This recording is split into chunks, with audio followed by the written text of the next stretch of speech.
গেন্ডারি গেন্ডারি মসজিদ। আহো বহো, বাড়ি দিয়ে যাইতেছো? আমি দোকান বন্ধ করে লাইছি, তুমি যদি চাও 1 কাপ চা বানাই দিতে পারি।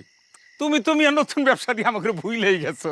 আগে আসিলা উরাস উরাস মসজিদ, এখন আবার হয়ে গেছো গেন্ডারি মসজিদ। কি কও তুমি এডি? উরাস মসজিদ, গেন্ডারি মসজিদ, বুড়া বাম হয়ে গেছো, চামড়ায় বাস পড়ে গেছে, তাও তোমার খাইসলত বদলায় না, তাই না? তুমি তো আন্ডা বেছো। তোমার কইছি কোনোদিন আন্ডা নুরু? মানুষের ছোট করে কথা না বলে তোমার ভালো লাগে না? আরে মসজিদ নিয়ে তুমি রাগ হয়ে গেলা। আরে এটা তো আমি কই না, গলির পোলাপানি কয়। আমি আরো তোমার পক্ষ দিয়ে অগলগে প্রতিবাদ করি। আহো বহো, মাথা ঠান্ডা করো, চা পানি খেয়ে যাও, পয়সা লাগবে না, আসো। তোমার দোকানের চা পানির আমার কোনো দরকার নাই। কিন্তু নুরু মিয়া, তোমার আমি সাবধান করে দিতেছি, যদি আরেকদিন আমার তুমি গেন্ডারি মসজিদ কও, তাহলে তোমার গেন্ডারি মেশিনের মধ্যে ফালায় না রস টিপ্পা সেকেন্ড মিশায় মানুষের খাওয়াই দেবো একদম। কি মজিদ মিয়া, তুমি কি আবার ওই পাইনসার রসের মধ্যে সিগারেট টিগারেট মিলে মানুষের খাওয়া নাকি? আরে না,